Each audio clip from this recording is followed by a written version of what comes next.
Este episodio de la Estrategia del Día es patrocinado por Deel. Deel no es otra plataforma de nómina más. Es la herramienta que tu equipo realmente disfrutará usar. TI, recursos humanos y nómina, por fin en un solo lugar. Una solución completa diseñada para dar tranquilidad. Para mayor información visita del.com/línea. Clic en la descripción. Días estrategas, soy Francisco Aldaya, jefe del Buró de Argentina en BloombergLinea.com y hoy les voy a contar las 3 noticias más importantes para que arranquen su día. Además, Juan Pablo Álvarez con todo lo que tenés que saber sobre los bonos en la fija. Como siempre, no se olviden de darle clic al botón para seguir a este podcast, de compartir este capítulo, de activar las notificaciones y si les gusta lo que hacemos acá de lunes a viernes, ¿por qué no darnos un 5 estrellas en Spotify o un pulgar arriba en YouTube? Antes de arrancar, comentarte que durante el fin de semana tuvimos una nota de Bloomberg con fuentes en off the record que revelaron data clave sobre la reunión de Caputo con inversores en Nueva York, incluyendo planes para la acumulación de reservas. Para saber más, quédate hasta la fija con Juan Pablo al final de este episodio. 1. Milei, Caputo y Kirno compartieron en Nueva York un encuentro de casi 2 horas con empresarios e inversores este viernes en una reunión organizada por el Council of the Americas. Según reportó La Nación, el mandatario expuso nuevamente su programa económico y escuchó sobre proyectos de interés para los empresarios en la Argentina. Según pudo reconstruir el matutino porteño, ante el nivel de interés en la exposición y las preguntas de los empresarios, el encuentro duró bastante más de lo pautado. Fue 1 hora de presentación de Milei y unos 40 minutos de preguntas. En su exposición inicial habló del recorrido de su gestión hasta ahora y hacia dónde va la Argentina por los próximos 2 y 6 años. Entre los invitados hubo directivos de Glencore, Newmont Corporation, McEwen Copper, AES Corporation, Morgan Stanley, Salesforce, PepsiCo, Pfizer, FedEx, Cisco y Merck. Un inversor destacó off the record a La Nación que Argentina está a la vanguardia en el mundo de las ideas y también hubo preguntas de laboratorios sobre la protección de la propiedad intelectual y Milei respondió que la propiedad es justamente una de las 3 palancas de su gobierno junto con la vida y la libertad. Pero no todo fue color de rosas el viernes y antes del evento el gigante de fondos americano PIMCO, que tan herido salió de la experiencia de Mauricio Macri, instó al gobierno a dejar que el peso flote libremente. En las palabras de Paramol Drawan, les recomiendo encarecidamente dejar flotar su moneda mientras los tiempos sean buenos. En otras palabras, dejar de lado las bandas de intervención cambiaria, algo que Milei dijo al Financial Times que no piensa hacer en estos próximos 2 años. Por otro lado, las reservas del Banco Central cayeron el viernes a $40.260 millones, esto después del pago de unos 796 millones al Fondo Monetario. Ese vencimiento dejó dudas respecto de la forma que le dieron al swap Bessent y Luis Caputo. Es que con los depósitos del Tesoro en el Banco Central en solo $156 millones hasta el lunes, era una incógnita de dónde saldrían esos fondos. Finalmente, la operación se realizó girando 585 millones de DEX, un saldo que subió fuertemente entre septiembre y octubre. Como escribió Tomás Carrió en Bloomberg Línea, esto refuerza la hipótesis de que se activó un tramo del swap de $20.000 millones con el Tesoro estadounidense y que al parecer Bessent habría girado DEX y no dólares. Por último, comentarles que el viernes se conoció la inflación porteña, que volvió a ubicarse en 2,2% en octubre, acumulando 25,3% en el año. Pero también llegó el REM de octubre y los analistas que consulta el Banco Central ahora esperan un crecimiento del PBI de 3,9% este año y 3% para los próximos 2 años. La inflación se espera en 31,6% este año y 19,2% el año que viene, y el dólar para diciembre de este año se proyectó en 1.500 pesos. En otras palabras, a fines de octubre el mercado esperaba que el dólar se ubicara 26 pesos por debajo de la banda superior de intervención. 2. YPF superó las expectativas de facturación en el tercer trimestre con ingresos de $4.640 millones versus los $4.560 millones estimados, pero sorprendió con una pérdida neta de $198 millones cuando el mercado esperaba una ganancia de $229 millones. Desde la compañía explicaron que si bien el EBITDA del trimestre mejoró 20% respecto del periodo anterior, siendo una de las marcas trimestrales más altas de la historia de YPF, la pérdida neta contable fue producto del cargo por impuesto a las ganancias diferido, que no implica salida de fondos. Ese cargo se calcula en base a proyecciones de inflación y la devaluación. Dado que en septiembre, según el REM del Banco Central, la proyección de devaluación era del 50%, más alta que la inflación proyectada del 30%, se generó una pérdida contable por la disminución del valor de los activos fiscales. En cuanto al operativo, YPF alcanzó un récord de producción de shale con 170.000 barriles por día, creciendo 43% interanual, incluso después de vender el 49% de Aguada del Chañar. En octubre, la producción shale continuó en aumento hasta llegar a los 190.000 barriles por día, marcando un nuevo récord que permitió alcanzar de manera anticipada el objetivo previsto para fin de año. Actualmente, el shale oil representa el 70% de la producción total de petróleo de la empresa. Según afirmaron en el comunicado, esta estrategia permitió mejorar costos y el EBITDA en aproximadamente $1.300 millones anuales respecto de hace 2 años. Además, en el trimestre, YPF completó el pozo más largo de la historia en Vaca Muerta de 8.200 metros de longitud. En el frente financiero, YPF obtuvo financiamiento por $1.200 millones a través de un préstamo sindicado con 10 bancos internacionales por $700 millones y la reapertura de un bono 2031 por $500 millones a una tasa del 8,25%, la más baja de los últimos 8 años. 3. Wall Street rebotó desde un piso el viernes ante esperanzas de que los legisladores estadounidenses estén más cerca de un acuerdo para terminar con el cierre de gobierno más largo de la historia del país. Recordemos que el cierre del gobierno genera nerviosismo entre los inversores por la falta de datos económicos clave y la incertidumbre política que complica decisiones de la Fed y de las empresas. Si se prolonga, puede llegar a afectar el crecimiento económico y aumentar la volatilidad en los mercados. Pero finalmente, sobre el cierre, el S&P 500 borró una caída que llegó a ser del 1,3% durante el viernes, mientras que las criptomonedas recortaron buena parte de sus pérdidas de la semana. Aunque los republicanos del Senado rechazaron una oferta de los demócratas para aflojar con sus demandas para reabrir el gobierno, pidiendo ahora una extensión de 1 año a los subsidios de salud que están por vencer, el feeling es que los demócratas están cada vez más bajo presión para llegar a un acuerdo. Aún así, el Nasdaq 100 tuvo su peor semana desde abril y el cierre del gobierno ya cumple 38 días. Durante el día habíamos tenido noticias y novedades bastante bajistas. Por lo pronto, la confianza del consumidor estadounidense cayó fuertemente, mientras que el índice preliminar de noviembre descendió al nivel más bajo desde junio de 2022. Todo esto en un momento con grandes preocupaciones sobre las valuaciones de empresas con foco en IA, al punto de que la administración Trump descartó la idea de un rescate financiero para compañías de IA en caso de que caiga alguna. Si fracasara alguna de las 5 empresas líderes, otra tomará su lugar, según publicó en X David Sachs, el zar de IA y de cripto de la Casa Blanca. De todas formas, Mark Hackett, analista de Nationwide, dijo que la caída de esta semana parece más una purga de espuma que una grieta en los fundamentos. A su juicio, un chequeo de realidad para el trade de momentum de IA que estaba estirado contra preocupaciones de crecimiento y valuaciones elevadas.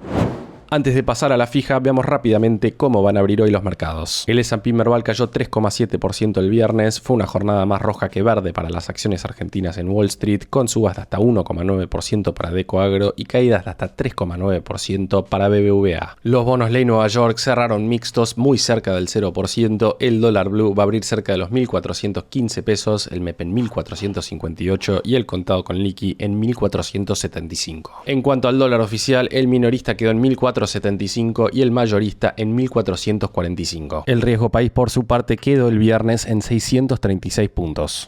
La fija. Y ahora, Juan Pablo Álvarez, contanos por favor qué está pasando en el mundo de los bonos. Buenos días, inversores. Vamos a hablar de bonos. Venimos de una semana moderadamente positiva para los instrumentos soberanos argentinos que entre lunes y viernes subieron alrededor de 1% en lo que refiere a la curva hard dólar. En el punta a punta, el riesgo país cayó 36 unidades y arranca hoy apenas un puntito por encima del valor que tenía el 31 de diciembre de 2024. Recordemos que el ENVI había cerrado el año pasado en 635 unidades. El que sí aparece rezagado en relación al final del año pasado es el S&P Merval, que había terminado 2024 por encima de los $2.100 y hoy se encuentra por debajo de los $2.000. Volviendo al mundo bonos, el fin de semana Bloomberg publicó un artículo escrito por la colega Manuela Tobías titulado "Caputo dice a los banqueros que Argentina acumulará reservas y recomprará bonos". Lo que cuenta Manuela en el interior de la nota es que el ministro de Economía dijo a los inversores en New York que Argentina planea recomprar bonos soberanos y comenzar a acumular reservas internacionales, incluso mientras el peso opere dentro de su su banda cambiaria. No obstante, según reconstruye la nota a partir de fuentes familiarizadas con el asunto, Caputo señaló que podría considerar acelerar el ritmo de ajuste de las bandas al 1,5% mensual, dependiendo de la inflación y de la demanda de pesos. Actualmente, los límites inferior y superior del rango de cotización se ajustan al 1% por mes. El artículo menciona que la reunión se dio el viernes pasado y fue organizada por JP Morgan. Participaron unos 40 inversores. Hecha esta introducción, ahora sí vamos a hablar con un experto de mercado, como nos gusta hacer en esta columna. Hoy estamos en contacto con Eric Ritondale, quien es economista jefe de Puente. Buenos días, Eric, bienvenido a La Fija. Empiezo preguntándote por la curva hard dólar. ¿Crees que el hecho de no acumular reservas le puede poner un techo al precio de los bonos, aun cuando todo salga perfecto? Si todo sale perfecto, la acumulación de reservas va a llegar. Y eso ocurriría por dos vías. Primero, porque el Tesoro volvería a tener acceso al mercado voluntario, y cuando eso ocurra, la descompresión del perfil de vencimientos en dólares del Tesoro le va a facilitar la tarea de acumular reservas al Banco Central. Por eso el market access es clave. Y ese escenario lo vemos muy cerca desde Puente, con los bonos cortos rindiendo por debajo del 9%, lo cual es compatible con una emisión en los próximos meses. Bajo nuestro baseline esperamos una colocación inicial para testear el mercado y que pueda ir ampliándose con el tiempo. Después, claro, hay versiones más optimistas, como posibles operaciones con colateral del Tesoro americano, que podrían ser una sorpresa positiva a nuestro baseline, pero que hoy no lo estamos considerando. Sí contemplamos el Debt for Education con colateral de multilaterales que se mencionó, pero que sería por un monto relativamente pequeño, entendemos. El segundo pilar de acumulación de reservas pasa por el Banco Central, una vez creemos despejado el market access del soberano del Tesoro. Y ahí el punto es que pueda comprar reservas sin esterilizarlas, es decir, emitiendo pesos que el mercado esté dispuesto a demandar, y es algo que ya empieza a trascender en declaraciones del equipo económico. Y eso depende que empieza a haber entradas de capital más masivas, tanto por emisiones corporativas y provinciales, que creemos que están ocurriendo y van a seguir ocurriendo en las próximas semanas y meses, que a corto plazo lo más probable es que las compre el Tesoro, pero que luego podrían empezar a ser compradas por el Banco Central, pero también por entradas de inversiones directas y privatizaciones que van a estar llegando, creemos, más adelante, y que le van a dar espacio al Banco Central para empezar a tener una política de acumulación de reservas más consolidada, probablemente a partir del segundo trimestre del año que viene. Ahora, claro, para que la compra de reservas y remonetización funcione, también hace falta una recuperación de la demanda de pesos, que hoy todavía está a niveles muy deprimidos tras la dolarización preelectoral que hubo, y lo mismo con la demanda de activos en pesos entre inversores no regulados, es decir, entre los no bancarios, muchos de los cuales desarmaron posiciones, y creemos que ese flujo debería empezar a recomponerse gradualmente. Ahora, claro, para que todo esto se consolide, debemos ver avances en tres frentes que creemos son clave. Primero, el frente legislativo, la aprobación del presupuesto y de las reformas durante los próximos meses. Segundo, el propio market access y cuál es entonces la estrategia con la que se aborda el perfil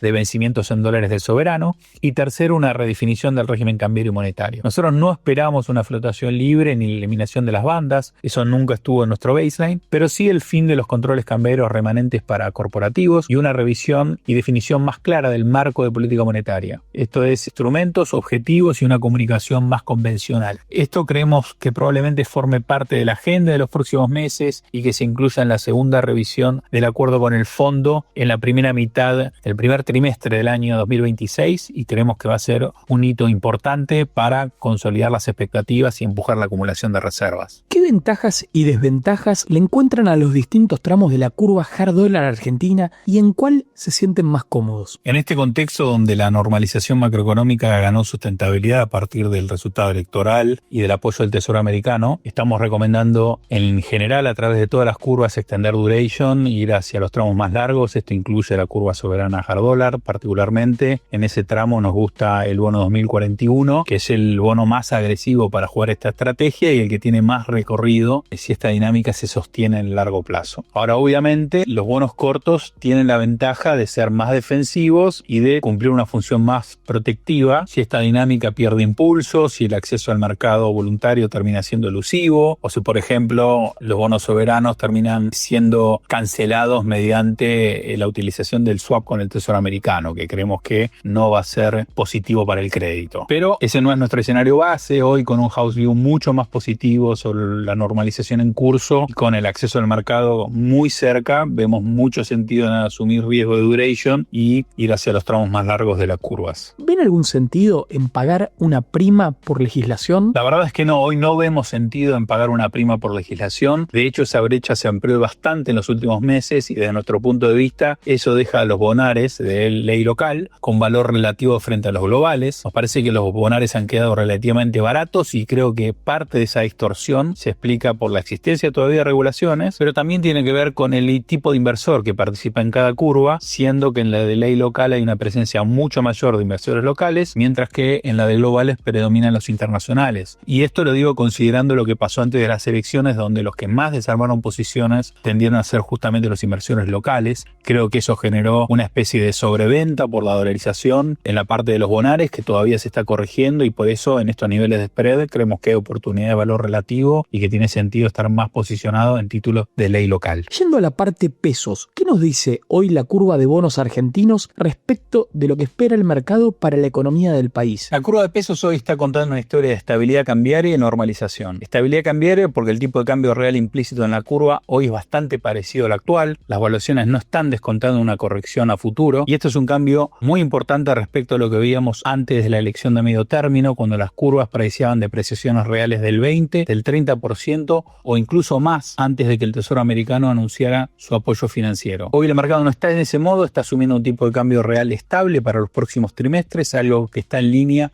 con nuestro house view. Desde Puente seguimos siendo constructivos con la historia del peso en un contexto virtuoso que requiere avances para consolidarse en los tres frentes que mencionábamos antes: el legislativo, el market access y una actualización al régimen monetario y cambiario. El segundo mensaje que deja la curva de pesos es el de una desinflación sostenida, aunque gradual y con tasas nominales bajando algo más rápido que las reales, en tanto se espera que la desinflación continúe. Puntualmente, en cuanto a las tasas reales, la expectativa, en nuestra opinión, es de una baja relativamente rápida respecto a nuestro baseline.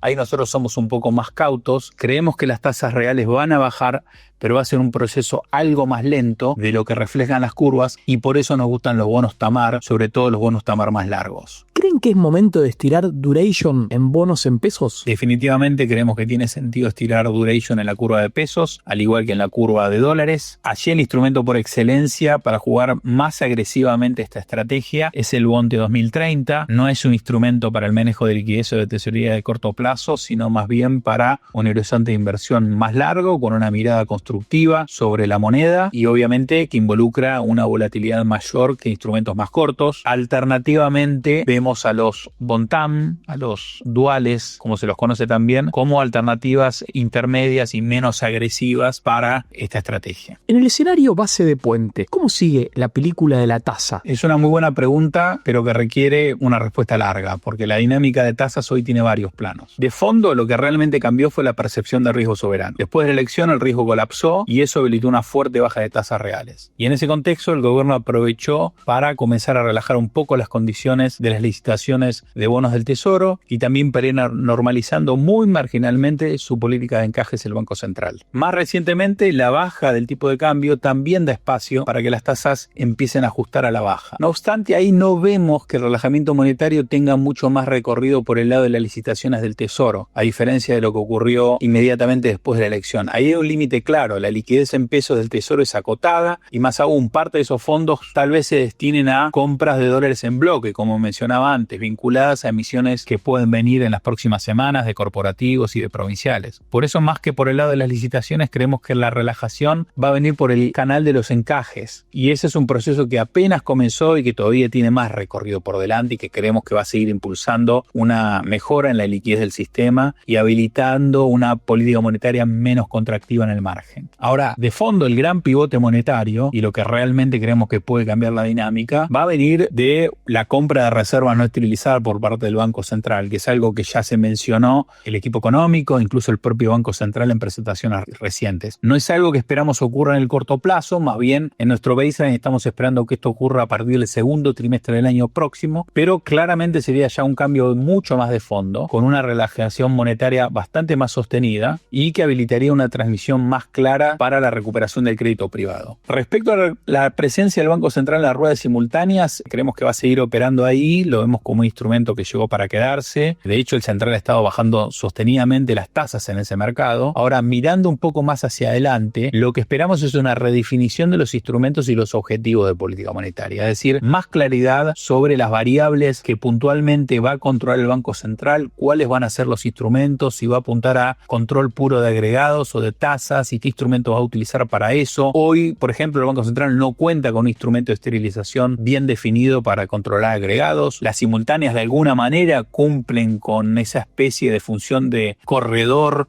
de tasas que cumplían las LEFIs, pero en nuestra opinión el esquema va hacia una formulación más explícita y más convencional. Desde Puente creemos que cualquier cambio hacia un régimen más convencional de cualquier manera va a seguir estando subordinado al mantenimiento del tipo de cambio dentro de un rango relativamente acotado. Esto quiere decir que vemos que el régimen de bandas va a continuar, no esperamos una flotación libre y más bien imaginamos un sistema que va a funcionar de manera similar a como operaron otros regímenes, ya sea de bandas explícitas o implícitas en países bimonetarios como Uruguay o Perú en sus episodios iniciales de estabilización en el pasado que llevaron adelante, y con un control de agregados y de acumulación de reservas relacionado, pero en un marco de flexibilidad cambiaria administrada y relativamente acotada. Fue una respuesta larga, pero me parece importante entender el house view que tenemos desde Puente. Tasas que van a seguir bajando, aunque de manera más gradual, una política monetaria que creemos se va a ir normalizando inicialmente a través de encajes y más adelante mediante la compra de reservas y la emisión monetaria, migrando ya hacia un esquema más convencional, pero que se mantenga subordinado a un marco de flexibilidad cambiaria acotada, dentro de un enfoque que los economistas llamamos como enfoque monetario del balance de pagos. En Puente suelen seguir al detalle a las provincias. ¿Creen que el mercado subsoberano está sólido o puede pasar a factura el recorte de fondos desde el Estado federal? El mercado subsoberano está muy sólido. La curva comprimió después del resultado electoral unos 100 puntos básicos en promedio. Hoy las provincias están en una muy buena posición financiera y fiscal. Se han estado desendeudando en los últimos años, enfrentan un perfil de vencimientos menos exigente que el de este año. Hicieron un ajuste fiscal muy importante durante la primera mitad del 2024, es decir, la historia del recorte de fondos ya fue asimilada y ya fue absorbida por las provincias, con lo cual no es un riesgo por delante, es algo que las provincias ya asimilaron durante el año 2024. Desde Puente, por esa razón, vemos espacio para muchas provincias para seguir participando en el mercado local e incluso para volver al mercado internacional, como ya le hizo Córdoba a mitad de este año. No para financiar desequilibrios fiscales, sino más bien para sostener y expandir el CAPEX, la obra pública provincial, que si uno compara con 3 o 5 años atrás, se encuentra a niveles muy superiores y que nosotros creemos que podría batir nuevos récords el año que viene. En ese sentido, también vemos un alineamiento entre el gobierno nacional y las provincias para empujar esa agenda de infraestructura con programas de multilaterales y también potenciales emisiones que creemos que van a seguir apuntalando ese proceso. Por eso desde Puente vemos valor en el crédito provincial, es un segmento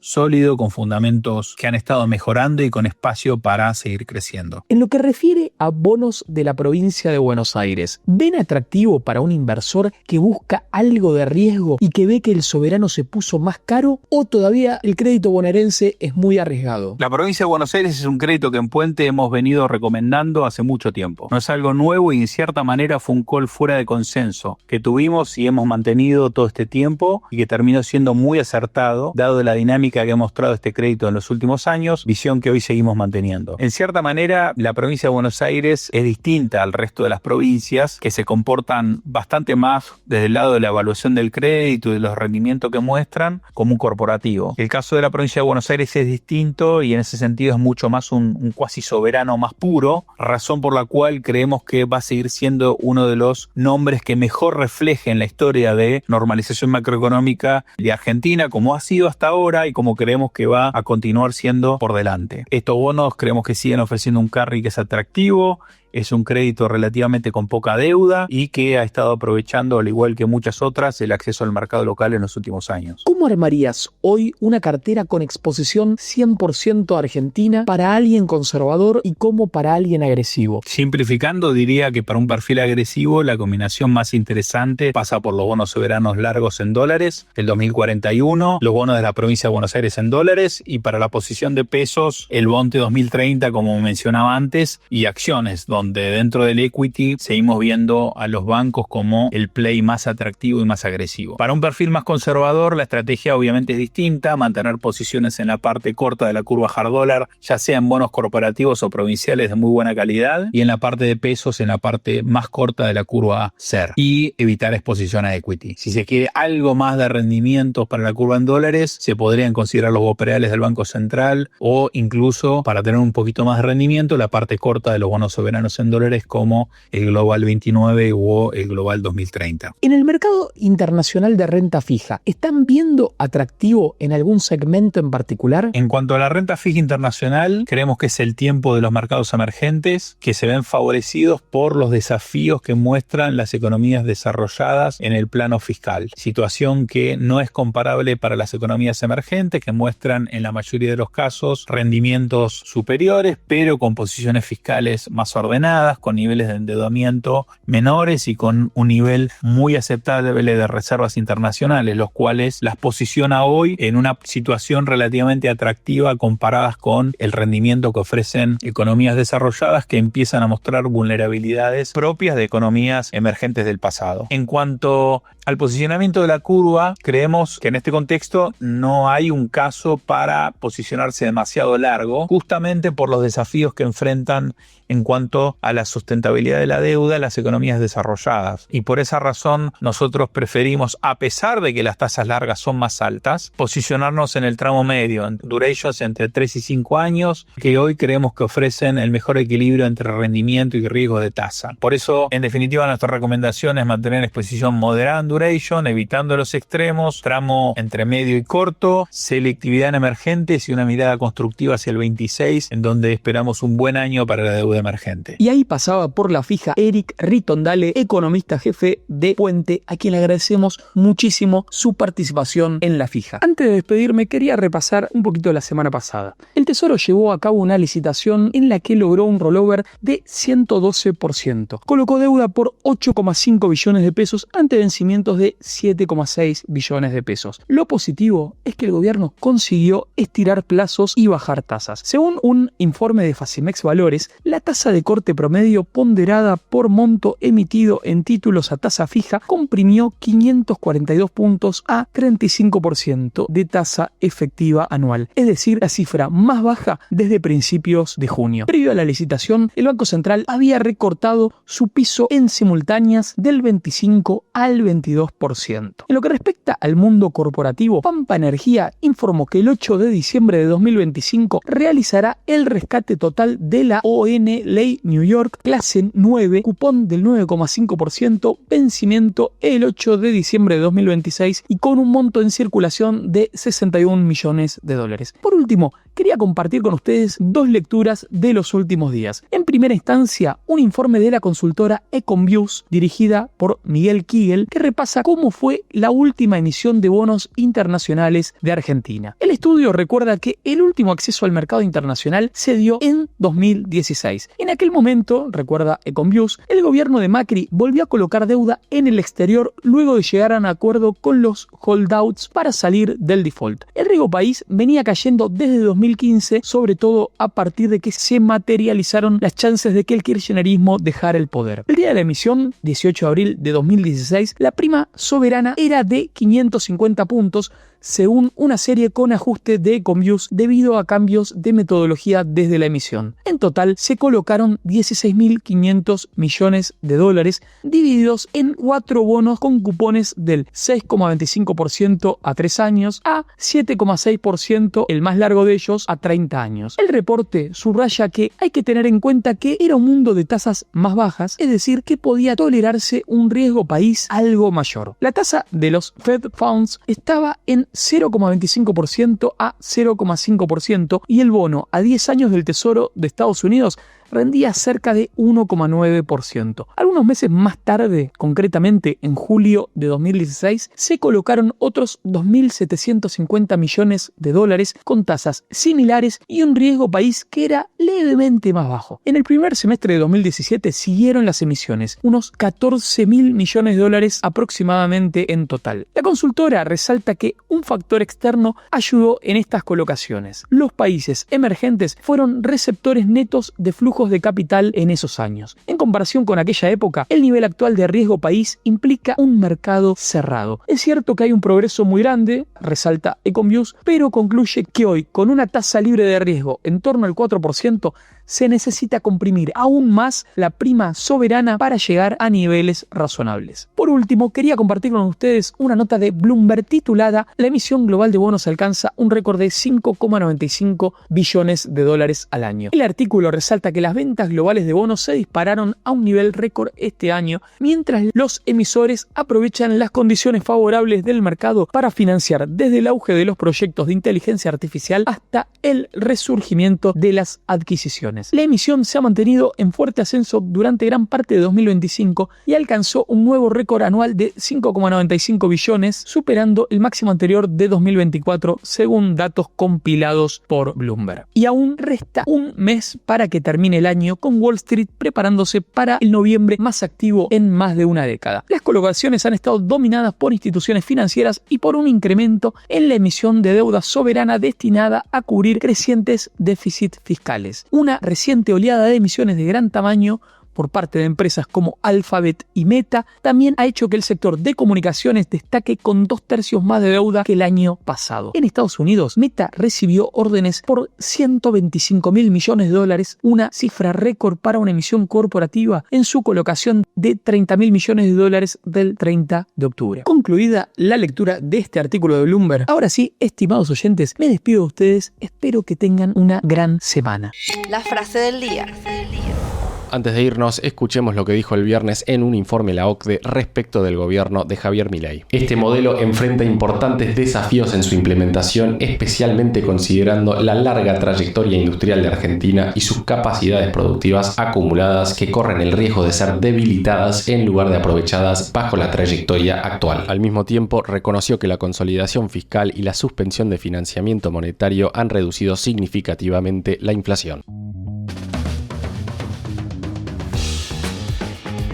Esto fue un nuevo capítulo de la Estrategia del Día Argentina. Yo soy Francisco Aldaya, jefe del Buró de Argentina de Bloomberg Línea, y me podés seguir en X en @franaldaya. No se olviden de darle clic al botón para seguir a este podcast y a la campanita para que se enteren al instante cada vez que sale un capítulo de lunes a viernes. Espero que tengas una gran jornada productiva.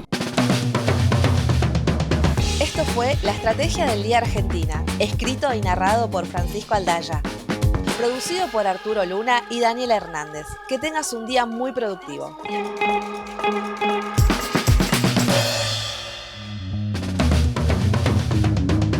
Este episodio de la Estrategia del Día es patrocinado por Deel. Seamos honestos, la mayoría de los softwares de recursos humanos no son precisamente agradables de usar. Deel es diferente, es nativo en IA. Siempre está en cumplimiento y crece contigo, ya sean 5 o 50.000 personas. TI, recursos humanos y nómina, todo en una plataforma que simplemente funciona. Compruébalo en deel.com/línea. Para mayor información, haz clic en la descripción.